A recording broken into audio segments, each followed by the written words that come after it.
Hello everyone, कैसे हैं आप लोग। उम्मीद करता हूँ अच्छे होंगे, मज़े में होंगे। My self Sandeep Bishnoi, chartered accountant. आप सबका स्वागत है अपने oneexam.in पर। जी हाँ, शुरू करने से पहले मैं बता दूँ, oneexam.in एक ऐप है। इस नाम से आपको ऐप मिल जाएगी जो अपने प्ले स्टोर पे भी अवेलेबल है।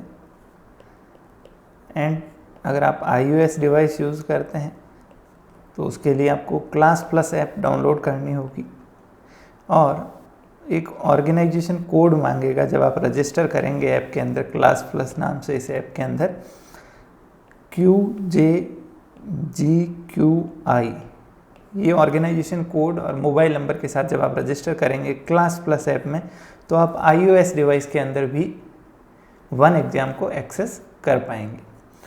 है क्या ये OneExam? देखिए, OneExam के अंदर सिंपली हमारा जो ऑब्जेक्टिव है वो इतना सा है, to provide quality contents at affordable prices. आपको न्यूनतम प्राइसेस के ऊपर न्यूनतम पैसा देके अच्छे से अच्छा कंटेंट प्रोवाइड करना, और वो कंटेंट आपकी प्रिपरेशन के अंदर, आपकी पढ़ाई के अंदर काम आ सके। इस सिंपल से मोटो के साथ, ऑब्जेक्टिव के साथ हम काम करते हैं। और हाल ही में जूनियर अकाउंटेंट की जो आने वाली वैकेंसी है, उस जूनियर अकाउंटेंट के लिए कोर्स जो है वो हिंदी और इंग्लिश दोनों के अंदर उपलब्ध है, पेपर 2 का। ठीक है, जिस पेपर 2 के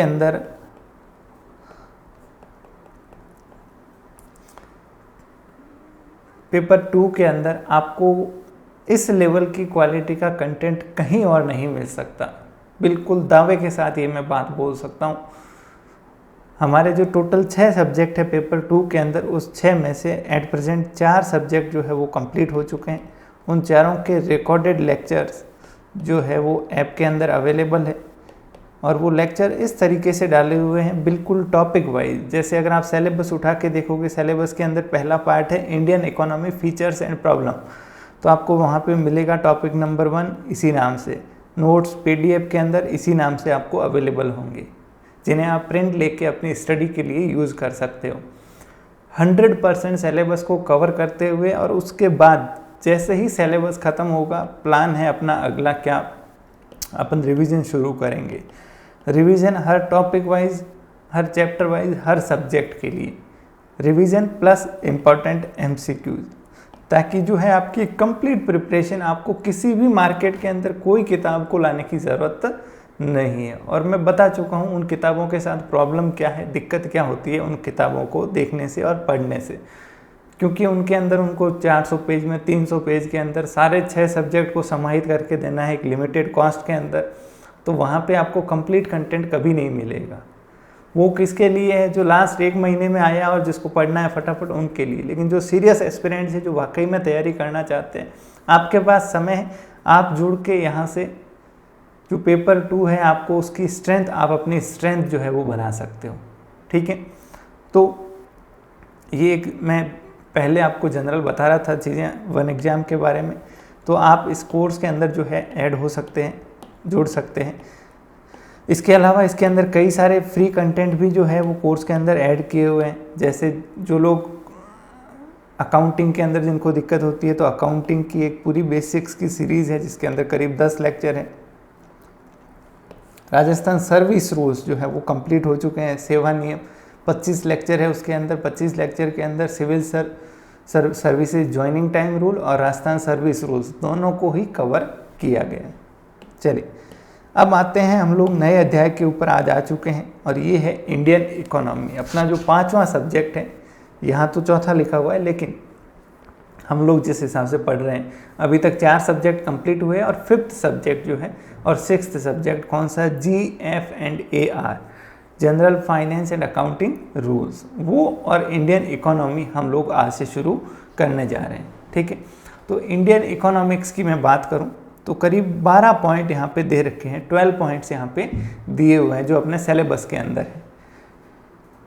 सुनिएगा ध्यान से और समझिएगा, हम लोग शुरू कर रहे हैं उससे पहले ये बातें बहुत इम्पोर्टेंट है। पहली चीज़, पढ़ने की अपनी अप्रोच क्या रहेगी, क्योंकि इंडियन इकोनॉमिक्स के अंदर आप अगर इन टॉपिक्स को देखोगे तो इनके अंदर ज़्यादातर मैक्सिमम पार्ट आपको क्या मिलेगा, थ्योरी मिलेगी। मतलब लिखी हुई बातें उनको हमें समझना है, प्लस इनके साथ कुछ डाटा, कुछ फैक्ट्स भी हमें मिलते हैं जो हमें याद रखने होते हैं। तो हम किस तरीके से पढ़ेंगे कि इन तीनों पॉइंट को अपना जो है साथ में कवर करते हुए चलें, कि जो इम्पोर्टेंट थ्योरी है, जो कॉन्सेप्ट है उनको भी समझ लें, डाटा और जो भी फैक्ट्स है वो भी हम मिस नहीं करें। अब देखिए, थ्योरी तो जो कॉन्सेप्ट्स हैं उनमें तो कोई दिक्कत नहीं होती है। क्यों? कॉन्सेप्ट एक बार समझ लिया और लिख लिया, उसके बाद दोबारा आपको उसको देखने की ज़रूरत नहीं है, या एग्ज़ाम से पहले आप जब भी रिवीजन करोगे वो चीज़ें आपको वापस से याद आ जाएगी। अब जो इकोनॉमिक्स के अंदर डाटा और जो फैक्ट्स दे रखे हैं, एक तो इसमें ये पता नहीं चलता कि इतने सारे डाटा है, कौन से याद रखने हैं और कौन से याद नहीं रखने हैं, कौन से रेलेवेंट भी है अपने लिए, कौन से रेलेवेंट नहीं है। फॉर एग्जांपल अगर मैं सिंपल बात करूं जीडीपी की, तो जीडीपी के ही खूब सारे डाटा है, 2019 का पढ़ूं, 2020 का पढ़ूं, 2021 का पढ़ूं, 22 का पढ़ूं लेटेस्ट, ठीक है, कांस्टेंट पे प्राइस पे पढ़ूं, करंट प्राइस पे पढ़ूं, मार्केट प्राइस पे पढ़ूं, फैक्टर कॉस्ट पे पढ़ूं, कहाँ पे पढ़ूं। मतलब इतनी वेराइटी ऑफ डाटा है, अलग अलग बर्थ रेट, डेथ रेट कौन सी लूँ, लिटरेसी रेट कौन सी लूँ, पॉपुलेशन कौन से लूँ, पॉपुलेशन की ग्रोथ रेट कौन सी लेनी है, मतलब कौन सी याद करनी है, कौन सी अपने लिए रेलेवेंट है। तो यहाँ पे वेराइटी ऑफ डाटा है, उसके अंदर से सबसे मुश्किल पार्ट ये है कि हमारे लिए रेलेवेंट कौन से, उसको फिल्टर करते हुए मिनिमाइज़ करना, क्योंकि सारी चीज़ें वैसे तो हम पढ़ तो सकते हैं लेकिन याद नहीं रख सकते इतने सारे डाटा को।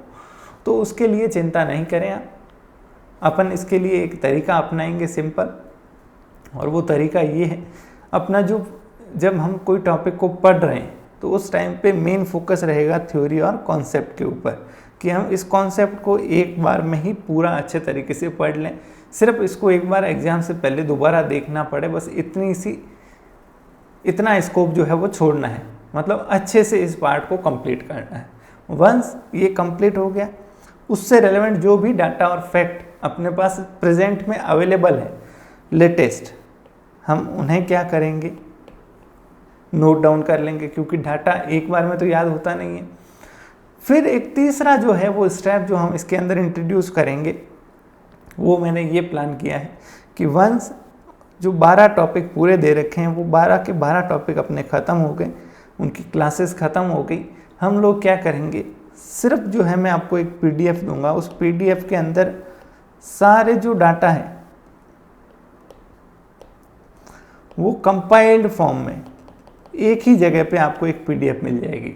5 पेज 10 पेज के अंदर जितनी भी रेलेवेंट इन्फॉर्मेशन, जो लेटेस्ट इन्फॉर्मेशन है, वो सारी एक ही जगह पे कंपाइल करके आपको प्रोवाइड की जाएगी, ताकि आप उस PDF के माध्यम से क्या कर सकें, अपने इन डाटाओं का रिवीजन कर सकें। जो अलग अलग चैप्टर के अंदर, अलग अलग पॉइंट्स के अंदर डाटा हमारे सामने आए थे, आपको उन्हें एक एक वापस ढूंढने की ज़रूरत नहीं, आपको सारा जो है कंसोलिडेटेड फॉर्म में एक जगह में उपलब्ध करवाऊँगा, ठीक है।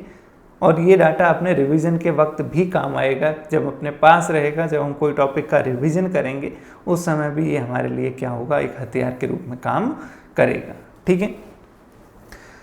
अब मैं आपसे ये उम्मीद करूँगा कि जब हम लोग पढ़ रहे हैं, ठीक है, तो हिंदी और इंग्लिश का पहली चीज़ तो दिमाग के अंदर वेरी फर्स्ट डे मैं आप सबसे रिक्वेस्ट करूँगा, चीज़ों को समझने के लिए पढ़ते हैं हम, क्लासेस क्यों लेते हैं, ताकि चीज़ों को समझ सकें।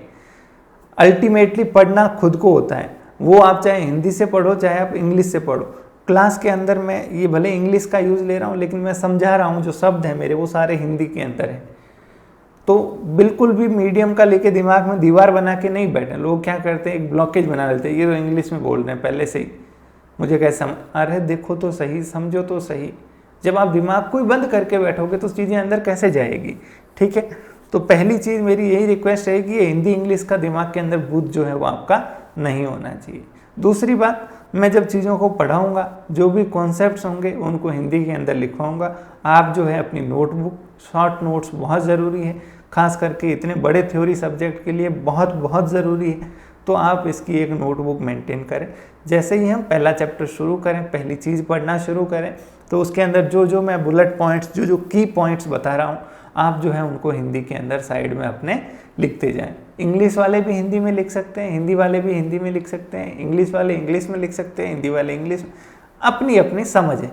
एग्जाम में तो आपको लिखना नहीं है, एग्जाम में तो ऑप्शन टिक करना है, ठीक है। तो मीडियम का कोई झगड़ा ही नहीं है। अगर आप झगड़ा क्रिएट कर रहे हो तो ये आपके दिमाग का ब्लॉकेज है और कुछ नहीं है, ठीक है। तो इतनी मैं उम्मीद करूंगा कि आप अपने पास एक नोटबुक ज़रूर मेंटेन करें, जिसके अंदर हम ये, मैं बुलेट पॉइंट्स यहाँ बोलूँगा, समझाऊँगा, हिंदी में भी लिखूँगा, तो हिंदी वाले हिंदी में लिख सकते हैं। और आखिर आपका वो रिवीजन का जो नोटबुक है वही काम आएगी। एग्ज़ाम से पहले सारी किताबें आप नहीं पढ़ सकते, सारे नोट्स आप नहीं पढ़ सकते, क्विक टाइम के अंदर आपको वो नोट्स ही जो है आपका सहारा बनेंगे। चलिए, ये 12 टॉपिक दे रखे हैं, इंडियन इकोनॉमी के बारे में है ज़्यादातर, और एक लास्ट पॉइंट जो है वो राजस्थान की इकोनॉमी के बारे में है। अब इसमें अगर कुछ चीज़ें परिवर्तन होती है तो वो चीज़ें भी हम लोग पढ़ लेंगे जब जो ऑफिशियल सिलेबस अपने सामने आएगा। लेकिन तब तक के लिए जो हमारे पास उपलब्ध सिलेबस है हम उससे शुरुआत करते हैं। और आइए बिना टाइम वेस्ट किए सीधा आ जाते हैं अब हम पहले अध्याय के ऊपर। क्या है पहला chapter? Topic number 1, chapter number 1,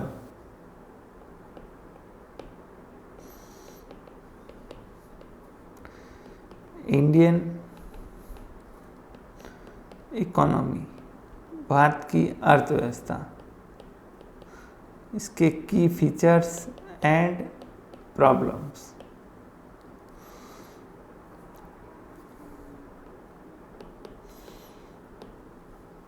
भारतीय, ये भाई थोड़ा सा ध्यान रखिएगा, हिंदी मेरी खराब है।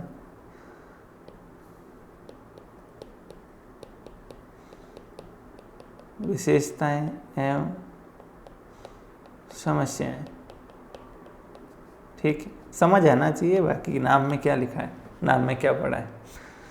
हाँ जी, मतलब इस चैप्टर के अंदर हमें एक ओवरव्यू लेना है, एक जनरल आइडिया लेना है किसके बारे में, जो इंडिया की अर्थव्यवस्था है वो किस तरह की अर्थव्यवस्था है, किस तरह की इकोनॉमी है, क्या क्या उसके मुख्य जो है वो फीचर्स है, विशेषताएं, क्या क्या चीज़ें इंडिया की इकोनॉमी में हमें देखने को मिलती है, और वर्तमान के अंदर हमारी अर्थव्यवस्था के सामने मुख्य क्या प्रॉब्लम्स है, क्या इश्यूज है जो हमें हमारी अर्थव्यवस्था को प्रभावित कर रहे हैं, ठीक है। आइए जरा, चलिए शुरू करें। आ जाइए, मैं हाईलाइट करते चलूँगा जो जो चीज़ें इंपॉर्टेंट है, प्लस हिंदी में भी लिखते चलूँगा। इंडिया जो है वर्ल्ड की 6th लार्जेस्ट इकोनॉमी है। वर्तमान के अंदर दुनिया की 6ठी बड़ी अर्थव्यवस्था जो है वो भारत है। और अगर परचेजिंग पावर के हिसाब से बात करें तो India 3rd largest purchasing power रखता है। परचेजिंग पावर क्या होती है? खरीदने की क्षमता, चीज़ों के ऊपर पैसा लगाने की क्षमता। अब देखिए, कुछ अर्थव्यवस्थाएं ऐसी है, जैसे जापान है, तो Japan country wise, area wise, population wise बहुत छोटा है, ठीक है, तो उनकी अर्थव्यवस्था भले ही बड़ी है, लेकिन वहाँ के लोगों की जो परचेजिंग पावर है वो इंडिया की तुलना में क्या है? कम है, ठीक है। तो इंडिया जो है, ये चीज़ पहली आपको ध्यान रखनी है, 6ठी बड़ी अर्थव्यवस्था है दुनिया की, ठीक है, दुनिया में। अब इंडियन इकोनॉमी के अंदर आपको मैं थोड़ा सा बैकग्राउंड अगर बताऊं तो वो कुछ यूं था। एक बात करें प्री इंडिपेंडेंस, आज़ादी से पहले की, आप जानते हैं, आपने सुन रखा होगा, आज़ादी से पहले हमारे क्या हालात थे, प्री इंडिपेंडेंस इंडिया कैसा था, मतलब 1947 तक। तो अगर मैं कुछ विशेषताएं बताऊं तो वो कुछ इस तरीके से थी। सबसे पहली दिक्कत थी हाई पॉवर्टी, बहुत ज़्यादा गरीबी थी। लो इनकम, लोगों की आय बहुत कम थी। एग्रीकल्चर डिपेंडेंस, 80-90% लोग किसके ऊपर निर्भर थे? एग्रीकल्चर के ऊपर। उस एग्रीकल्चर के अंदर लो प्रोडक्टिविटी, वहाँ पे जो उत्पादन क्षमता थी हमारी, जो सिंचाई के साधन थे, जो फसलों के अंदर बीज थे, वो सब इस तरह के थे कि हमारा जो प्रोडक्शन था, भले ही 80-90% जनसंख्या उसके ऊपर, 3/4 जनसंख्या उसके ऊपर काम कर रही है, लेकिन जो है प्रोडक्शन वहाँ से बहुत कम होता था। तो हर तरीके से हम लोग समस्याओं से घिरे हुए थे। अगर इंडस्ट्रीज़ की बात करें, उद्योग जगत की, तो सिर्फ जो स्मॉल और कॉटेज इंडस्ट्री, लघु एवं घरेलू उद्योग, उस तरह की इंडस्ट्रीज थी। बहुत ही लिमिटेड जो है बिग इंडस्ट्रीज थी। बड़े जो उद्योग घराने वैसे बहुत लिमिटेड थे और बहुत ही सीमित क्षेत्रों के अंदर जो बेसिक इंडस्ट्रीज होती है, आयरन, स्टील, ठीक है, कॉटन मिल्स, ठीक है, इनके अंदर जो है वो काम करते थे। ठीक है, ये बातें हम जानते हैं। 1947 तक ये हालात थे। अब 1947 के अंदर इंडिया आज़ाद हो गया यहाँ पे, और आज़ादी के बाद अगर हम पोस्ट इंडिपेंडेंस बात करें, आज़ादी के बाद यानी ऑनवर्ड्स, उसके बाद में, तो उसके बाद में कुछ ऐसा हुआ इंडिया के अंदर। हम पहली बात तो आज़ाद हो गए, और आज़ाद होते ही हमने, आपको पता हो तो, इंडिया को एक प्लान्ड इकोनॉमी की तरह ग्रो किया। क्या होती है प्लान्ड इकोनॉमी? ये ऐसी अर्थव्यवस्था होती है, ऐसी इकोनॉमी होती है जहां गवर्नमेंट एक निर्धारित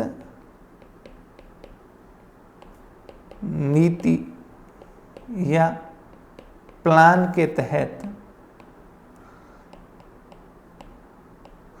काम करती है। दूसरी बात, यहाँ गवर्नमेंट का जो कंट्रोल होता है, नियंत्रण रहता है। इकोनॉमी के अंदर जितने भी सेक्टर्स है, जितने भी क्षेत्र हैं, सबके ऊपर गवर्नमेंट का डायरेक्ट कंट्रोल रहता है। मतलब गवर्नमेंट जो क्षेत्र को बढ़ाना चाहती है वही बढ़ते हैं, जिनके ऊपर रोक लगाना चाहती है उनके ऊपर रोक के रखती है। हर तरीके से गवर्नमेंट का नियंत्रण जो है वो खत्म नहीं होता। तीसरी चीज, अपने इंडिया के अंदर आपने देखा होगा 5 ईयर प्लान, 5 वर्षीय योजना जिसको हम कहते हैं, 5 वर्षीय योजना। ये क्या होती थी 5 ईयर प्लान? हर 5 साल के लिए टारगेट सेट किए जाते थे। जो भी आगामी 5 साल के लिए टारगेट्स रखे जाते थे। ठीक है, उन टारगेट्स के हिसाब से कि हमें 5 साल में कहाँ पहुँचना है, उनके हिसाब से क्या बनते थे? प्लान्स बनते थे। ठीक है, उनके हिसाब से बजट का निर्धारण होता था कि इतना इस क्षेत्र के अंदर पैसा लगाएंगे, इतना इस क्षेत्र के अंदर, और उनके हिसाब से ही एग्जीक्यूशन होता था। अब मान लो किसी 5 वर्षीय योजना में कहा कि हमें इंडस्ट्रीज़ को बढ़ावा देना है, तो उस 5 साल में ज़्यादातर बजट उसी के ऊपर खर्च करेंगे, उद्योगों को बढ़ावा देने का प्रयास करेंगे।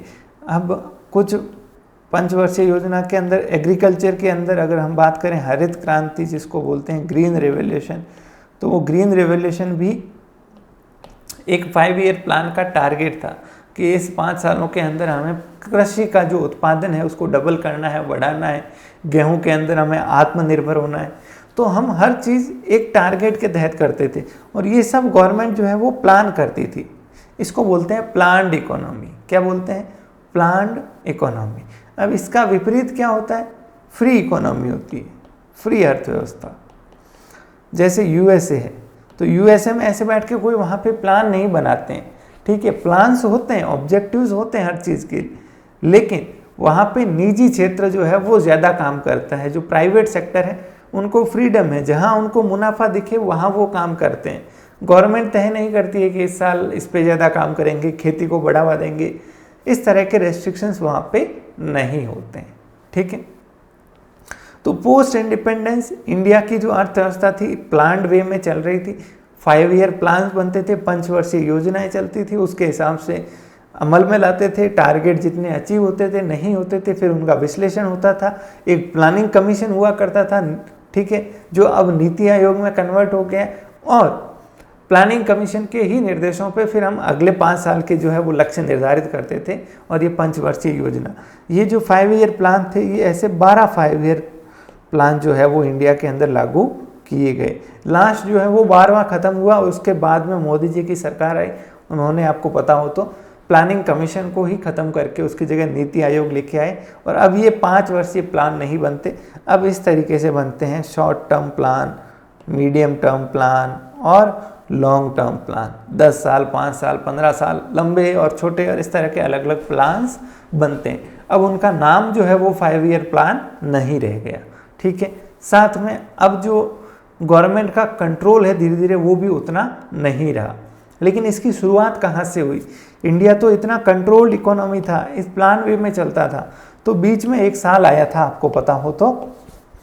देखिए, मैं आपको एक बेसिक ओवरव्यू दे रहा हूँ ताकि पढ़ने में आसानी हो। हम लोग इंडियन इकोनॉमी के बारे में ही पढ़ रहे हैं, तो उसके लिए आपका बेसिक जो है इंडिया की अंडरस्टैंडिंग हमें पता होनी चाहिए कि पहले क्या थे, कैसे कैसे हम प्रेजेंट में पहुँचे हैं। तो 5 ईयर प्लान्स के तहत हम लोग चल रहे थे। ठीक है, और बीच में साल आया 1990 का। तो 1990 के अंदर कुछ इश्यूज आए इंडियन इकोनॉमी के अंदर, भारतीय अर्थव्यवस्था के अंदर। क्या इश्यू था? सबसे पहला इश्यू था महंगाई। इतनी ज़्यादा महंगाई बढ़ गई थी, इतना ज़्यादा इन्फ्लेशन हो गया था कि हर चीज़ जो है उनकी कीमतें आसमान को छू रही थी। दूसरा, फॉरेक्स रिजर्व, यानी जो विदेशी मुद्राओं का भंडार होता है,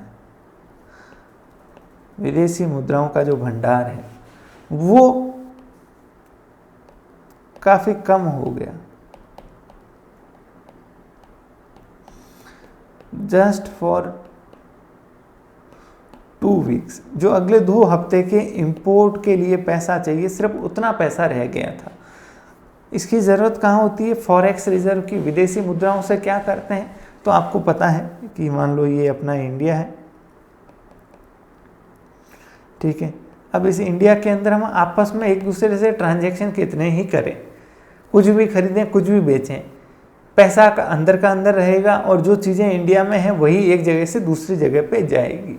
लेकिन अगर हमें इसे वृद्धि करनी है, ग्रोथ करनी है, तो हमें क्या करना पड़ेगा? जो चीज़ें इंडिया में नहीं बनती वो हमें बाहर से इंपोर्ट करके लानी होगी। ठीक है, और उसके अंदर मेजर क्या है इंपोर्ट? एक तो हैवी मशीनरी, जो बड़ी बड़ी मशीन्स होती है जो इंडिया के अंदर नहीं बनती, जिनसे मैन्युफैक्चरिंग होती है। टेक्नोलॉजी, नई नई तकनीकें, वो हमें लाने पड़ती है। लेबर हमारे पास खूब है, मैन पावर हमारे पास खूब है। फिर तीसरी, पूंजी यानी कैपिटल, विदेशी पैसा, हमारे पास निवेश करने को पैसा ही नहीं है। तो ये सब चीज़ें इंडिया में हमें क्या लानी पड़ती थी? बाहर से। ठीक है, और अगर इन्हें आप लेके आओगे तो इनका पेमेंट जो है, भुगतान कैसे होगा? वो रुपीज़ तो लेंगे नहीं, उनको क्या करना पड़ेगा? डॉलर देना पड़ेगा, यूरो देना पड़ेगा, मतलब विदेशी मुद्राओं में भंडार करना पड़ेगा। और वो विदेशी मुद्राएं हमारे पास बहुत कम रह गई थी, सिर्फ 2 वीक के लिए। इसके अलावा हम क्रूड ऑयल जो है, ऑयल इंपोर्ट करते हैं इतना ज़्यादा। अब ये कम क्यों हुआ? क्योंकि हमारे एक्सपोर्ट उतने नहीं थे, इंपोर्ट बहुत ज़्यादा करते थे, एक्सपोर्ट बहुत कम होता था। तो जब तक एक्सपोर्ट नहीं करोगे विदेशी मुद्रा आएगी नहीं। यहाँ से मैं अगर अमेरिका बेचूंगा तभी तो अमेरिका वाला मुझे डॉलर देगा। ठीक है, मैं सिर्फ मंगवाता रहूँगा तो मेरे पास तो पैसा कितना लगूंगा। समझ आई बात? तो ये कुल मिला के ऐसी स्थिति हो गई, क्राइसिस की स्थिति हो गई, मतलब हम कहीं के नहीं रहे, ऐसी हालत हो गई। तब इंडिया के जो उस टाइम की गवर्नमेंट थी वो दौड़ी दौड़ी गई कहाँ पे? IMF के पास, international monetary fund. International monetary fund जानते हो, IMF। और IMF उस टाइम में जो था उसने कहा हम आपकी मदद करेंगे, लोन देंगे, पैसा देंगे, फॉरेक्स देंगे, विदेशी मुद्राएं देंगे, लेकिन आपको कुछ परिवर्तन करनी होगी, कुछ शर्तें हमारी माननी होगी। क्योंकि आप पैसा उधार लेके जाओगे वो तो फिर खर्च हो जाएगा, फिर वहीं आप उसी हालत में आ जाओगे। तो आपको कुछ अपनी अर्थव्यवस्था के अंदर सुधार लाने होंगे, कुछ परिवर्तन कर आमूलचूल परिवर्तन करने होंगे। तो उसी दौरान 1991 के अंदर जब नरसिम्हा राव की सरकार थी, तब अपने यहाँ LPG रिफॉर्म्स जो है वो हुए, लिबरलाइजेशन, प्राइवेटाइजेशन और ग्लोबलाइजेशन। लिबरलाइजेशन यानी चीज़ों को ढीला छोड़ देना, जो गवर्नमेंट इतना टाइट कंट्रोल करके रख रही है हर उद्योग को, इंस्पेक्टर राज जिसको बोलते हैं, लाइसेंस राज जिसको बोलते हैं, लाल फीताशाही जिसको बोलते हैं। मतलब लोग काम करना चाहते हैं लेकिन इस डर से कि गवर्नमेंट करने नहीं देगी, खोलने की अनुमति नहीं देगी। कोई फैक्ट्री चलाता था तो उसकी कैपेसिटी फिक्स होती थी कि आप 1000 यूनिट बनाओगे, 1000 से ज़्यादा तो फिर परमिशन लो, फिर लाइसेंस लो। कभी भी इंस्पेक्टर आ जाता था, वो कुछ कमियां निकाल के कुछ पेनल्टी थमा के चला जाता था, या अपने इंटरेस्ट के लिए। मतलब बिजनेस करना बहुत मुश्किल था। तो सबसे पहला लिबरलाइज करो, मतलब चीज़ों को ढीला छोड़ दो, जैसा जो व्यक्ति जो काम करना चाहता है करो, जो सरकार के कंट्रोल है उन्हें ख़त्म कर दो।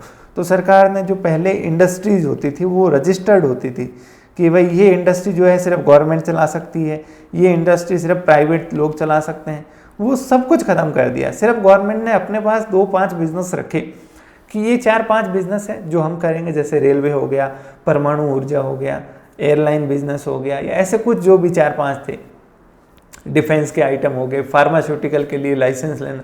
तो सेलेक्टेड कुछ सेक्टर जो है उनके लिए लाइसेंस की ज़रूरत रखी, बाकी लाइसेंस राज ही खत्म कर दिया। आप जो चाहे बिजनेस करो, लाइसेंस किस बात का चाहिए, ठीक है।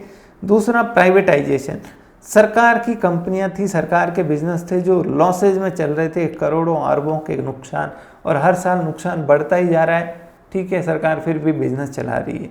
ऐसी सारी इंडस्ट्रीज़ को बंद किया गया, लोगों को जो है इनको किसके हाथ में दे दिया गया, प्राइवेट हाथों में दे दिया गया। और ग्लोबलाइजेशन यानी वैश्वीकरण, यानी जो भारत का दुनिया के साथ जो लिंकेज है, ठीक है। तो यहाँ पे एक दीवार सी बनी हुई थी कि अगर बाहर से कुछ लाओगे तो 100% इम्पोर्ट ड्यूटी देनी पड़ेगी, एक्सपोर्ट नहीं कर सकते, इंपोर्ट नहीं कर सकते। ये जो रेस्ट्रिक्शन थे सारे ख़त्म कर दिए। और ये बोला गया ग्लोबलाइजेशन का तो मकसद ही यही है क्या, कि दुनिया एक पूरे गाँव की तरह है, कहीं से कोई सामान, गुड्स का आदान प्रदान फ्रीली हो सकता है। तो उसी कदम के तहत ये जो इम्पोर्ट ड्यूटीज़ थी वो पूरी तरह से ख़त्म कर दी गई, ठीक है, ओके। तो ये 1991 के अंदर मेजर रिफॉर्म्स हुए, और जैसे ही ये रिफॉर्म्स हुए तब से भारतीय अर्थव्यवस्था की तकदीर जो है वो खुल गई एक तरीके से। और वो किस तरीके से खुली देखिए, तो इंडिया के अंदर सबसे पहले तो फॉरेन इन्वेस्टमेंट आना शुरू हो गया। विदेशी लोग जिनके पास पैसा बहुत था वो इंडिया को एक बहुत बड़े मार्केट की तरह देखते थे। 100 करोड़ की आबादी, कितनी इनकी ज़रूरतें होगी। तो विदेशी कंपनियां, मल्टीनेशनल कॉरपोरेशंस वो इंडिया के अंदर क्या करने लग गई, इन्वेस्ट करने लग गए। जॉइंट वेंचर हुए, हीरो का होंडा के साथ, मारुति का सुजुकी के साथ, इस तरह के खूब सारे जो है नए नए काम शुरू हुए। फॉरेन इन्वेस्टमेंट, जब फॉरेन इन्वेस्टमेंट आता था तो फॉरेन वाले साथ में टेक्नोलॉजी भी लेके आते थे। तो कंप्यूटराइजेशन और नई नई टेक्नोलॉजी आई। जो इंडिया का फाइनेंशियल सेक्टर था, वित्तीय सेक्टर, बैंकिंग, क्योंकि इतना सारा पैसा और ये हुआ तो वो फाइनेंशियल सेक्टर भी स्ट्रांग हुआ, और इनके यहाँ आने से एम्प्लॉयमेंट जनरेशन हुआ, ठीक है। मैन्युफैक्चरिंग सेक्टर जो है वो स्ट्रांग हुआ। पहले हम क्या करते थे, पहले हम चीज़ें बनी बनाई इंपोर्ट करते थे, अब हमने इंपोर्ट तो करना बंद कर दिया क्योंकि मैन्युफैक्चरिंग अपने यहाँ शुरू हो चुकी थी। अब हम यहाँ बना के बाहर क्या करते हैं, एक्सपोर्ट करते हैं। और इंपोर्ट हम क्या करते हैं, इनका जो रॉ मटेरियल होता है और जो मशीनें वगैरह ये हैं, इनको हम इंपोर्ट करते हैं। तो बहुत बड़ा ये चेंज आ गया। तो इस तरीके से इंडियन इकोनॉमी प्रेजेंट में पहुंची, और जहां आज हम लोग दुनिया की 6ठी बड़ी अर्थव्यवस्था है। और हमारा प्लान है कि अगले 2-3 साल के अंदर हम जापान और इनको पीछे छोड़ के दुनिया की जो 3rd लार्जेस्ट इकोनॉमी है, ये वर्ल्ड बैंक का अनुमान है कि भारत जो है वो दुनिया की 3री बड़ी अर्थव्यवस्था बन जाएगी आफ्टर यूएस एंड चाइना, ठीक है। तो ये कुल मिला के बैकग्राउंड था इंडिया का प्री इंडिपेंडेंस से लेके आज तक का, ठीक है। इसमें मैंने शॉर्ट में बताया, और भी कई सारे फैक्टर, कई सारी बातें रह गई होगी, लेकिन मेरा मकसद था कि हम इस चैप्टर को शुरू करें उससे पहले एक बार जानें। ठीक है, अब देखिए आते हैं, हम क्या पढ़ रहे हैं, भारतीय अर्थव्यवस्था, उसके मूल विशेषताएं, मूल फीचर्स और उसकी प्रॉब्लम। देखिए जरा, की फीचर्स ऑफ इंडियन इकोनॉमी, भारतीय अर्थव्यवस्था की मुख्य विशेषताएं, मुख्य फीचर्स।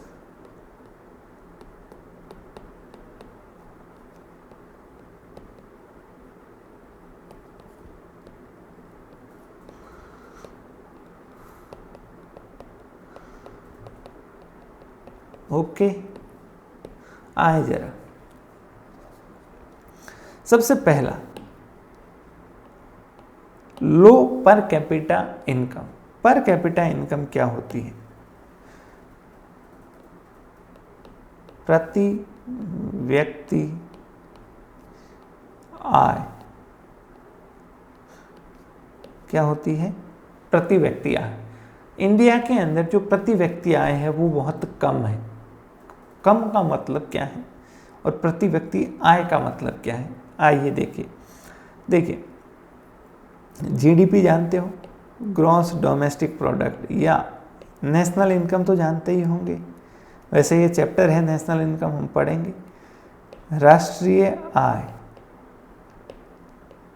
मतलब पूरे देश के अंदर साल भर में जो भी काम हुए, जो भी नौकरियां, जो भी बिजनेस, जो भी खेतीबाड़ी, टोटल जो इनकम देश के अंदर कुल मिला के कितना व्यापार, कितना एग्रीकल्चर, कितनी सैलरियां, सब मिला जुला के वो राष्ट्रीय आय कहलाती है, जीडीपी कहलाती है।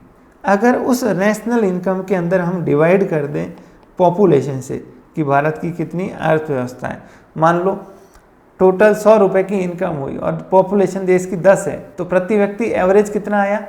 100 के अंदर 10 का भाग दे दो तो 10 आ गया। मतलब एवरेज हर आदमी की इनकम कितनी है? 10। अब ज़रूरी नहीं है सबके पास 10-10 हो, इन 10 के अंदर भी कोई अंबानी है तो 50 अकेले उसके पास है, बाकी 50 9 लोगों के पास है। समझ रहे हो आप? तो ये एक एवरेज इनकम होती है कि जो इसकी जो टोटल नेशनल इनकम है उसमें अगर पॉपुलेशन का डिवाइड कर दें, भाग दे दें, तो प्रति व्यक्ति आय जो है वो एवरेज निकल के आ जाता है। इसका ये कतई मतलब नहीं है कि हर किसी के पास उतने ही रुपए है, किसी के पास ज़्यादा, किसी के पास कम हो सकते हैं। अब देखिए इंडिया के अंदर, क्योंकि आपको पता है कि हमारी जो पॉपुलेशन है वो दुनिया के अंदर सेकंड नंबर पे है, सेकंड लार्जेस्ट पॉपुलेटेड नेशन है इंडिया। भारत दुनिया का दूसरा सबसे ज़्यादा आबादी वाला देश है। अब हमारी जो जीडीपी है वो तो उतनी ज़्यादा है नहीं, जीडीपी तो कम है और आबादी इतनी ज़्यादा, मतलब ऊपर कोई चीज़ आप रखोगे और नीचे भाग में बहुत ज़्यादा रखोगे, 50 रखोगे तो ये एवरेज कितना आएगा? 2। वहीं अगर 50 की बजाय 10 रखोगे तो ये एवरेज कितना आ जाएगा? 10। तो जो प्रति व्यक्ति आय है वो बढ़ जाएगी, लेकिन हमारी बहुत कम है। क्यों? क्योंकि हमारे यहाँ पॉपुलेशन इतनी ज़्यादा है, आबादी इतनी ज़्यादा है। तो पहला ही इंडिया का फीचर क्या है, विशेषता क्या है कि हमारे यहाँ जो प्रति व्यक्ति आय है वो बहुत कम है। और उसका कारण क्या है? एक तो जीडीपी कम है ही, दूसरा आबादी बहुत ज़्यादा है। आबादी इतनी ज़्यादा है कि हर व्यक्ति की आवश्यकताएं पूरी करना संभव नहीं है, जो भी हमारे पास उपलब्ध संसाधन हैं उनके अंदर। ठीक है, तो इसके लिए हम लोग लगातार प्रयास कर रहे हैं कि हम अपनी जीडीपी को बढ़ाएं, संसाधन को बढ़ाएं, ताकि लोगों के पास आय भी उतनी ज़्यादा होगी। तो देखिए इंडिया को जाना जाता है दुनिया के अंदर कि इंडिया की जो प्रति व्यक्ति आय है वो बहुत कम है। प्रति व्यक्ति आय होता क्या है? तो national income divided by population. ठीक है, और ये किसके बारे में आइडिया देता है कि एवरेज अर्निंग क्या है हर भारतीय सिटीजन की एक साल के अंदर। हालांकि ज़रूरी नहीं है कि ये हर किसी इंडिविजुअल की आय उतनी ही हो, ये सिर्फ एक एवरेज इनकम बताता है, एक औसत आय जो है वो बताता है। ठीक है, पर कैपिटा इनकम 2020 के अंदर हमारी थी $6,390। कितनी? $6,390। अब देखिए कितना होता है $6,390। आइए देखते हैं। हाँ जी, ये गलत फिगर लिखा हुआ था, मुझे भी लगा बहुत ज़्यादा है, इतनी तो नहीं है। तो ये फिगर है $1,919 2020 के अंदर, और 2098 थी 2019 के अंदर। ये कम क्यों हुई? तो ये कोविड की वजह से आपको पता है अपनी जीडीपी जो है वो काफ़ी 6% से गिर गई थी। तो इस वजह से जो 2020 के अंदर अपनी जो पर कैपिटा इनकम थी वो कम हो गई। ये डॉलर में है ना, रुपीज़ में नहीं है, ठीक है। तो वहीं अगर रुपीज़ में आप देखोगे जीडीपी, रुपीज़ के अंदर अगर आप देखोगे कि जीडीपी डिवाइडेड बाय पॉपुलेशन, ठीक है, तो वो आएगी 1,45,000 प्रति व्यक्ति, ठीक है। ये तो है करंट प्राइस, मतलब आज के भाव में। मार्केट कांस्टेंट प्राइस पे, मतलब 2011 के भाव में देखोगे महंगाई को हटाते हुए तो ये आएगी 99,694, ठीक है। ये क्या होता है करंट प्राइस और कांस्टेंट प्राइस? हम नेशनल इनकम चैप्टर के अंदर इसको देखेंगे कि भाई हर साल जो महंगाई है वो बढ़ती है, तो आज के भाव में कोई चीज़ है वो 5 साल पहले उसके भाव अलग थे। तो यूँ समझ लीजिए आप छोटा सा एग्जाम्पल लेके कि इंडिया के अंदर मान लो 10 रुपये वाली इस साल 10 चीज़ें बनी टोटल पूरे साल में, तो अपनी जीडीपी कितनी हो गई? 100 हो गई। अब अगले साल चीज़ें तो 10 ही बनी, लेकिन इनकी महंगाई से भाव बढ़ गए, कितने? 12 रुपये हो गई। जीडीपी कितनी हो गई? 120। हम खुश हो गए कि 20% जो है वो जीडीपी में इंक्रीज़ आया है। बताओ क्या ये जीडीपी में इंक्रीज़ है या सिर्फ महंगाई बढ़ी है? चीज़ें तो आज भी उतनी ही बन रही है जो पहले बन रही थी।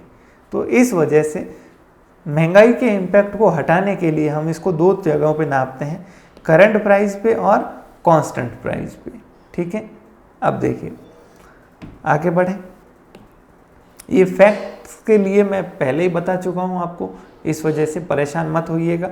इनको याद रखने के लिए हम लोग एक सेपरेट पीडीएफ में आपको प्रोवाइड करूँगा, जिसके माध्यम से जो है आप पूरे जो सारे फैक्ट हैं इकोनॉमिक्स के वो एक साथ जो है वो रिवाइज कर पाएंगे, ठीक है।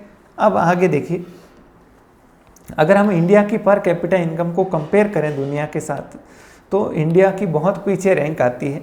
और ये देखने को मिलता है कि यूएसए की इंडिया के 15 गुना ज़्यादा पर कैपिटा इनकम है।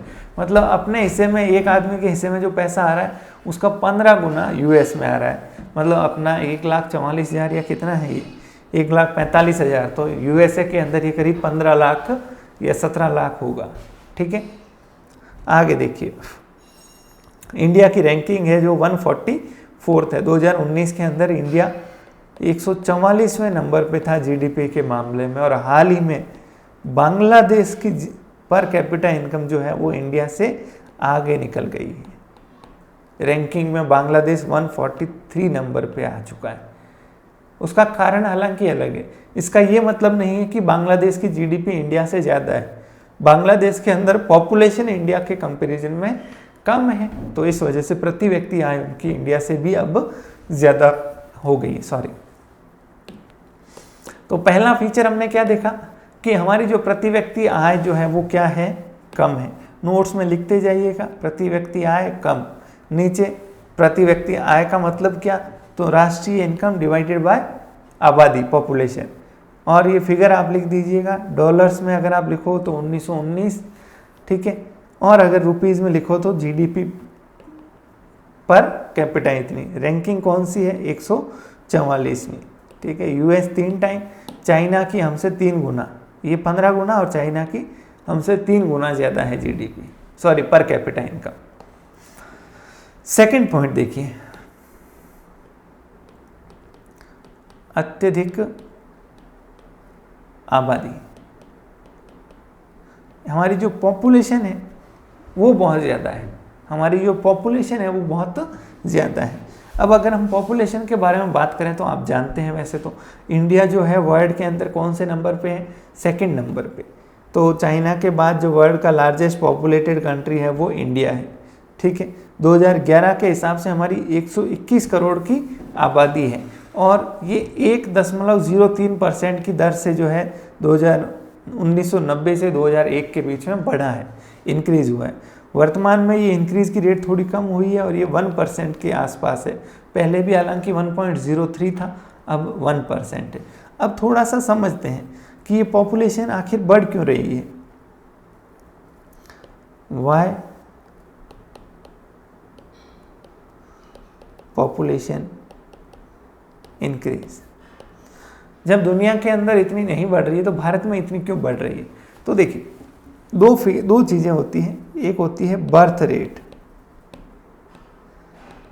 यानी जिसको बोलते हैं जन्म दर, एक होती है डेथ रेट यानी मृत्यु दर। जन्म दर और मृत्यु दर, अब समझिए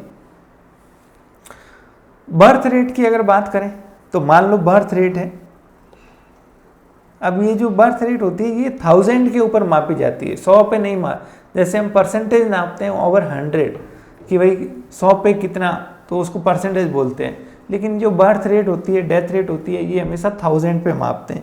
तो 10 डिवाइड बाय 1000 मतलब हर 1000 लोगों पे 10 नए जन्म हो रहे हैं, ये बर्थ रेट है। अब पहले क्या होता था, डेथ रेट, क्योंकि संसाधन थे नहीं, हॉस्पिटल्स थे नहीं, तो ये डेथ रेट होती थी 8/1000, मतलब जो 10 जन्मे तो 8 चले भी गए उतने समय में। तो ओवरऑल जो ग्रोथ थी वो सिर्फ 2 की हुई, लेकिन धीरे धीरे टेक्नोलॉजी आई, जीडीपी बढ़ी, लोगों को ज्ञान हुआ, लिटरेसी आई, तो ये जो डेथ रेट है ये क्या हो गई, पहले महामारियाँ आती थी अब उन पे काबू हो गया, तो ये डेथ रेट क्या होती गई, कम होती गई, और ये 2-3 के आसपास आ गई कि पहले जो 8 लोग मर रहे थे जो इलाज के अभाव में बीमारियों के कारण, अब वो कम हो गए। तो जो नेट अपनी ग्रोथ है, जो वृद्धि दर है, वो पहले 2 थी, अब 10 में से 3 लोग ही मर रहे हैं, तो ये 7 हो गया। हालांकि इसका ये मतलब नहीं है कि डेथ रेट को वापस बढ़ा दो, डेथ रेट कम होना इज इक्वल टू ये डेवलपमेंट का साइन है, इसका मतलब आपका देश में विकास हो रहा है। मृत्यु दर का कम होना मतलब लोगों के पास सुविधाएं जा रही हैं, मेडिकल फैसिलिटीज जा रही है, ठीक है।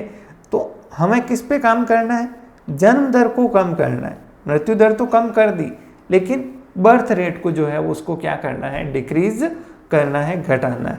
अब इस वजह से पॉपुलेशन क्या होती है, बढ़ती है, वृद्धि होती है, कि हमारी जो मृत्यु दर है वो तो कम हो गई, लेकिन जन्म दर उतनी जो है वो कम नहीं हुई, बर्थ रेट उतनी कम नहीं हुई, ठीक है।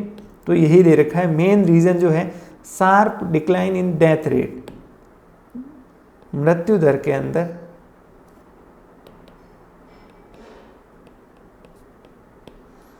गिरावट, अचानक से आई गिरावट। ओके, डेथ रेट किसको बोलते हैं, बर्थ रेट किसको बोलते हैं, दोनों बताए गए हैं, आप देख लेना। डेथ रेट का मतलब नंबर ऑफ पीपल डाइड पर 1000 ऑफ 1000 पॉपुलेशन पे कितने लोगों की डेथ हुई। बर्थ रेट का मतलब 1000 लोगों पे कितनों का जन्म हुआ, ये हमेशा 1000 पे नापा जाता है, ठीक है।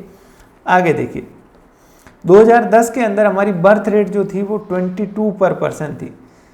बर्थ रेट कितनी थी, 22.1, कितने पे, 1000 पे। और हमारी जो डेथ रेट थी वो थी कितनी, 7.2 आउट 1000, मतलब नेट कितने बच गए, 15 लोग। तो ये वृद्धि है, सीधी सीधी ग्रोथ। भाई 1000 पे जन्म हुआ 22 का, डेथ हुई सिर्फ 7 की, तो ये इतनी वृद्धि हो गई। अब ये तो था 2010 का, अगर प्रेजेंट की बात करूँ मैं 2020 की, तो हमारी बर्थ रेट जो है वो काफ़ी कम हुई है, 18.2, और डेथ रेट 7.3। तो अब हम किस रास्ते पे चल पड़े, पहले पॉपुलेशन ग्रो होने का कारण क्या था, मैंने बताया था कि बर्थ रेट तो उतनी ही थी, लेकिन डेथ रेट में अचानक गिरावट हो गई, तो वृद्धि हो गई।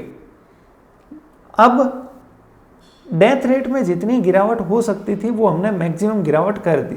अब जो डेथ हो रही है तो इनमें से ज़्यादातर नेचुरल डेथ है, मतलब जो एज के कारण और इस तरह की एक्सीडेंटल डेथ, जिनको अवॉइड नहीं किया जा सकता। तो अब हम किसको कम कर रहे हैं, इस बर्थ रेट को। देखिए 22 से 18 पे आना मतलब 4 की गिरावट, 1000 लोगों पे 4 लोग अब हम जन्म ले रहे हैं।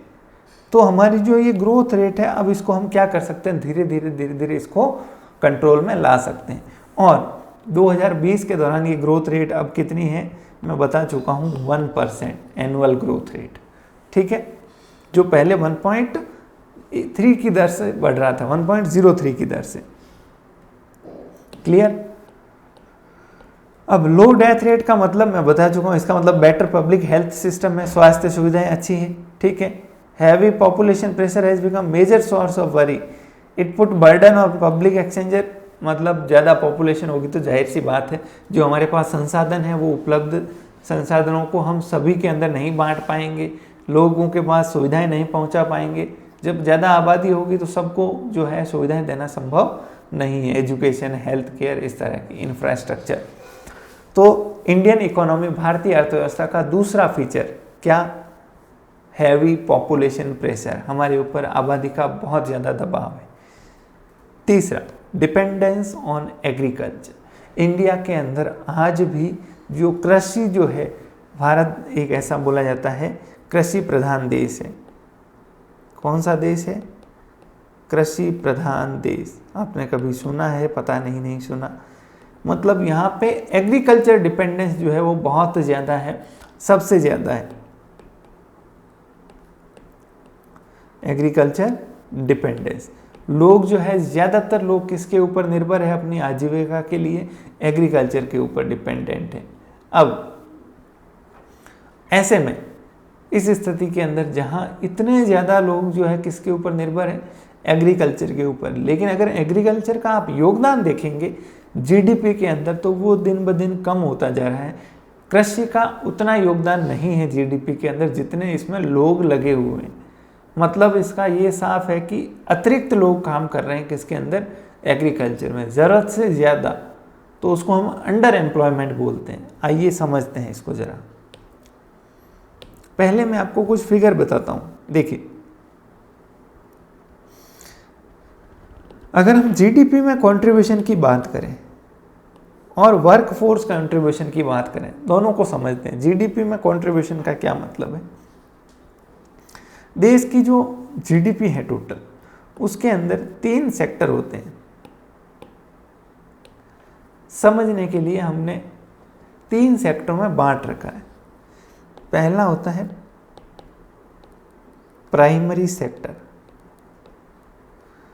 यानी प्राथमिक।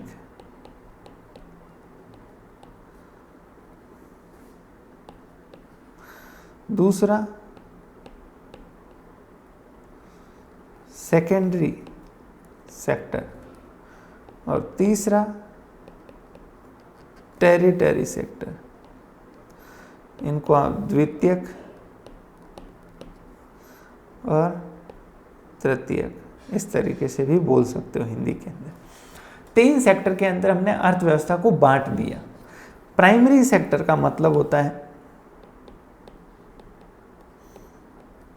Agriculture and allied activity.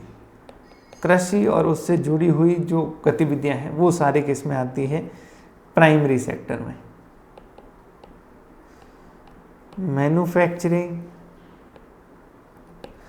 Construction, industry, ये सब उद्योग जगत पूरा आता है सेकेंडरी में। और तीसरे में आता है सेवा, सर्विसेज सेक्टर। जो भी सेवा जगत है, स्वास्थ्य, एजुकेशन, फाइनेंशियल सर्विसेज, ये सब सेवा जगत है। अब ये 3 सेक्टर के अंदर हमने पूरी अर्थव्यवस्था को बांट रखा है। ठीक है। अगर हम इन तीनों का ये देखें कि भाई प्राइमरी सेक्टर जो है, ये कृषि वाला जो क्षेत्र है, ये कृषि क्षेत्र जीडीपी में कितना योगदान दे रहा है, प्लस एम्प्लॉयमेंट में कितना योगदान दे रहा है। मतलब जो टोटल लोग रोजगार में हैं उसमें से कितने लोग एग्रीकल्चर में हैं, और जो टोटल जीडीपी है उसमें कितनी एग्रीकल्चर का हिस्सा है। ठीक है। सिमिलरली अगर हम मैन्युफैक्चरिंग, इंडस्ट्री, उद्योग जगत का देखें कि ये जीडीपी में कितना योगदान देता है और कितने लोगों को रोजगार देता है। सिमिलरली सर्विस सेक्टर का देखें, जीडीपी में कितना और रोजगार में कितना। तो हमें कुछ ये चीज़ें पता चलती है। देखिए, सबसे पहले जो सर्विस सेक्टर है, कौन सा क्षेत्र? Service sector. रुकिए मैं आपको दिखाता हूं।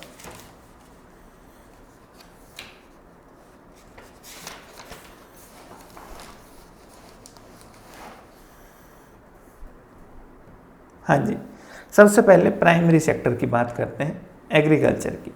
अगर जीडीपी में बात करें तो 20.19%, एम्प्लॉयमेंट में बात करें तो करीब 53%।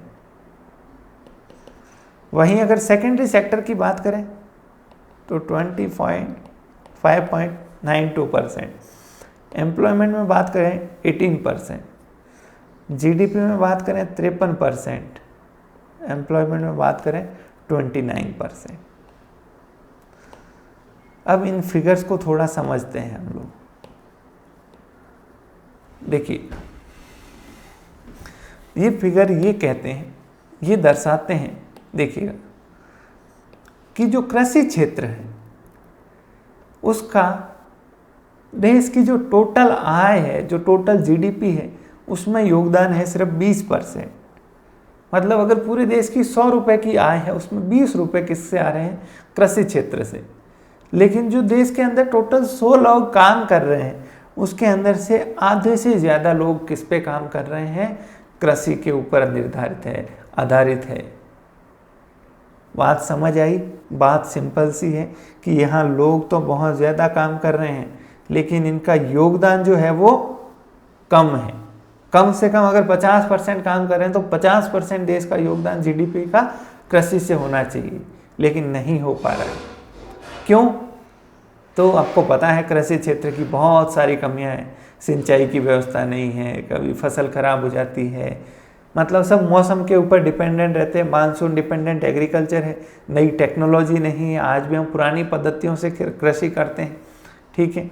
उन्नत किस्म के बीज नहीं है, मतलब कृषि के क्षेत्र में कोई टेक्नोलॉजी है ही नहीं। बाकी हर क्षेत्र में टेक्नोलॉजी आ गई।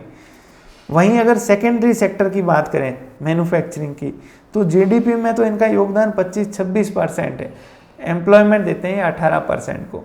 वहीं अगर टेरिटरी सेवा जगत की बात करें तो इनका जीडीपी में योगदान सबसे ज़्यादा है। आधे से ज़्यादा जीडीपी हमारी सर्विस सेक्टर से आती है और ये एम्प्लॉयमेंट देता है करीब 29-30% को। क्लियर? अब देखिए, भारत क्योंकि कृषि प्रधान देश है, अभी हमने ऊपर देखा कि डिपेंडेंस ऑन एग्रीकल्चर, कृषि के ऊपर जो हमारी निर्भरता है बहुत ज़्यादा है, ठीक है, क्योंकि आधी आबादी तो कृषि पे ही काम कर रही है। अगर कृषि जगत सक्सेस हुआ, इस साल की खेती अगर खराब हो गई, फसल खराब हो गई, मानसून अच्छा नहीं, तो देश के अंदर नेगेटिव सेंटीमेंट होगा, अर्थव्यवस्था कमजोर पड़ जाएगी। सिंपल सा कारण है। क्यों? क्योंकि आधी आबादी तो उसी पे निर्भर है। अब देखिए, कृषि पे बहुत ज़्यादा निर्भरता रहती है इंडिया के अंदर। तो ये फिगर हमने इससे देख ही लिया कि जीडीपी में लगभग ये 20% है, और जबकि इसमें 53% जो है वो कंट्रीब्यूट करता है वर्कफोर्स, यानी 53% लोग इसमें काम करते हैं। अब इंडिया के अंदर ऐसा क्यों है कि ये सिर्फ 20% जीडीपी में ही योगदान दे रहा है? तो उसका सिंपल सा कारण है लो प्रोडक्टिविटी। जो हमारी उत्पादन क्षमता है वो कम है, बहुत कम है।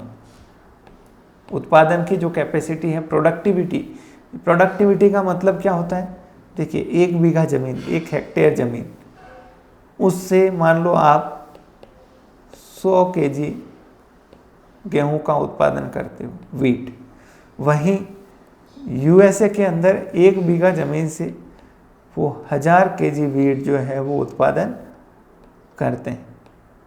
तो भारत के उसी 1 बीघे से या 1 हेक्टेयर से सिर्फ 100 केजी निकल रहा है, वही वो लोग 1000 केजी निकाल रहे हैं। कारण क्या है? तो इनके पास देखिए नई टेक्नोलॉजी होगी, नए किस्म के बीज होंगे, सिंचाई की व्यवस्था होगी, इरिगेशन फैसिलिटी होगी, ठीक है। तो कुछ न कुछ इस तरह की एक्टिविटीज़ होगी, उनको खाद बीज प्रॉपर दिया होगा, तो उस कारण से उनका उत्पादन ज़्यादा है, वहीं पे भारत के अंदर उत्पादन कम है। और यही मेजर कारण है कि हमारा उत्पादन इतना कम है कि हम जो जीडीपी में सिर्फ 20% जो है वो कृषि से ला पा रहे हैं। यानी जो किसान हैं उनके घर चलाने लायक भी सफिशिएंट पैसा कृषि से नहीं आता। अब देखिए, per capita availability of land is very low. लोग इतने ज़्यादा है कि हर आदमी की जो लैंड होल्डिंग है, मतलब एक परिवार के पास मान लो 10 बीघा है, 10 हेक्टेयर है, तो उस परिवार में 2 भाई है तो ये 5-5 हो गया, उनके बच्चों को 2.5 हो गया। मतलब वो ज़मीन की होल्डिंग जो है वो कम होती जा रही है, पॉपुलेशन बढ़ती जा रही है और हर आदमी के हिस्से में कम ज़मीन आ रही है। अब एक तरफ कोई 1 बीघा खेत जोत रहा है और दूसरी तरफ कोई 1000 बीघा, तो जाहिर सी बात है यहाँ प्रोडक्शन ज़्यादा होगा, यहाँ प्रोडक्शन कम होगा, क्योंकि जब मास स्केल पे करते हो आप, बड़े स्तर पे करते हो काम, तो आपको उत्पादन ज़्यादा मिलता है। अगला देखिए, अब क्योंकि खेती के लिए ज़मीन बहुत कम है तो ज़्यादातर एग्रीकल्चर लेबर बन जाते हैं जो कम वेजेस के ऊपर काम करते हैं, मतलब जो कृषि के आधारित जो लेबर का काम करते हैं वहाँ पे जनरली ये होता है कि खेत के अंदर काम करते हैं तो उनको 1/4 हिस्सा मिलता है, जो भी फसल होती है वो बहुत कम होता है। मतलब देख लीजिए 2 बीघा ज़मीन है, उसके अंदर साल की 10 बोरी अनाज हुआ, उसमें से 1/4 मतलब 2-2.5 बोरी, उतने में वो पूरे साल काम करता है। ये रियलिटी है। Lack of better technology, irrigation facility, तकनीकें नहीं है, सिंचाई के साधन नहीं है, ठीक है। तो इन सब कारण से अपना जो एग्रीकल्चर है वो इतना पनप नहीं रहा है। लेकिन हम तो इंडिया की इकोनॉमी की फीचर्स देख रहे हैं। पहला फीचर हमने क्या देखा बताओ, दूसरा क्या देखा और तीसरा क्या देखा? अभी पढ़ रहे थे, ऐसे मत कीजिए, सोचिए।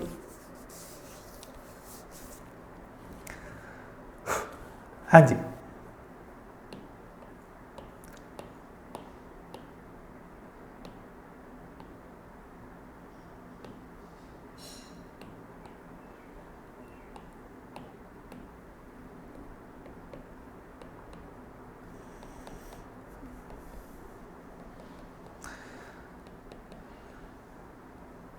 लो पर कैपिटा इनकम, मतलब प्रति व्यक्ति आय का कम होना।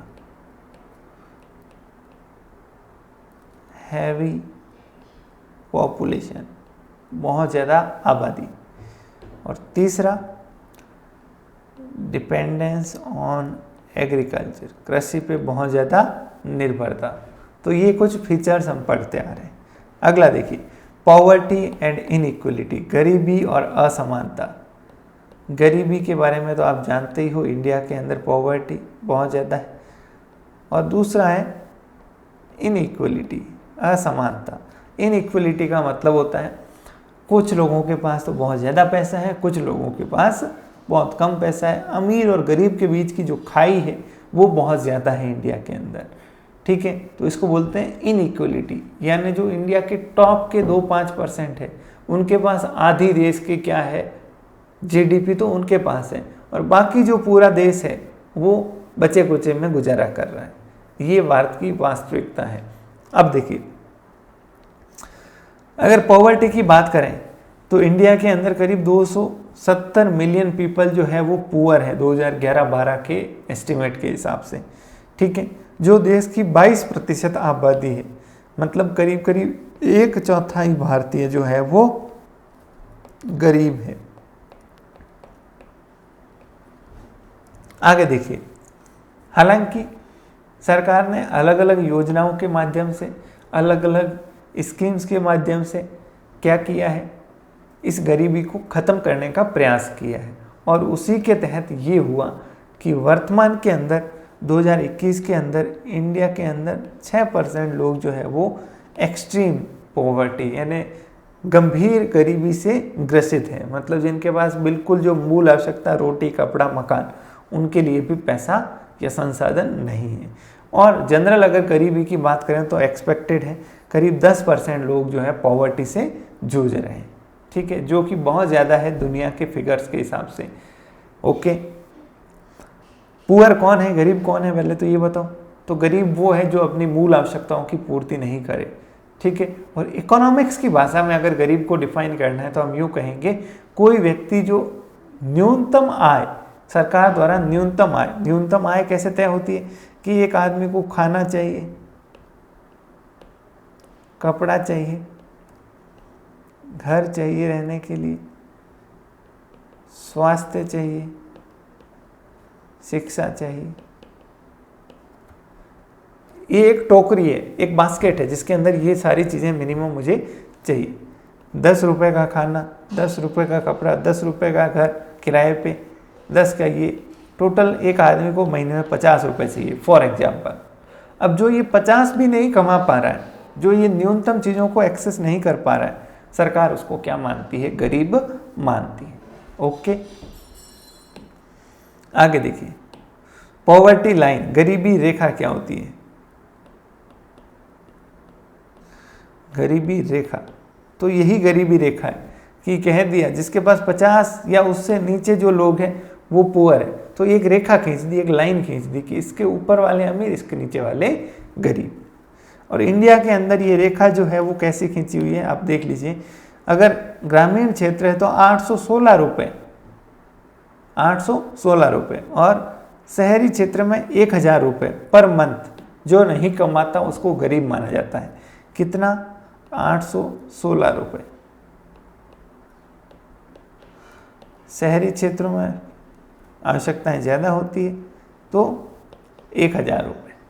प्रतिदिन अगर बात करें तो 28 रुपये और 33 रुपये। ओके। फिर दूसरी बात, भारत के अंदर इनइक्वलिटी, असमानता बहुत ज़्यादा है। असमानता मतलब आय की असमानता। लोगों के पास, कुछ के पास बहुत कम पैसे हैं, कुछ के पास बहुत ज़्यादा है। तो उसका आप नज़ारा यूँ देख सकते हो कि जो भारत के अंदर टॉप 5% घर है, जो टॉप के 5% जो अमीर लोग हैं, उनके पास देश की टोटल 38% मतलब आधी के लगभग जो है वो वेल्थ उनके पास है, पैसा उनके पास है। और जो निचले जो लोग हैं, सबसे नीचे गरीब, जो 60% घर है, उनके पास सिर्फ 13% देश की पैसा है। देश का सिर्फ 13% पैसा उनके पास है।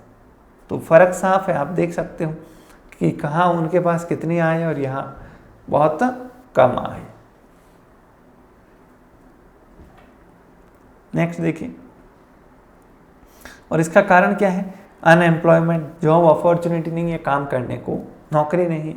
चलिए, आज बहुत ज़्यादा समय हो गया है तो इसको हम यही विराम देते हैं। आगे हम डिस्कस करेंगे।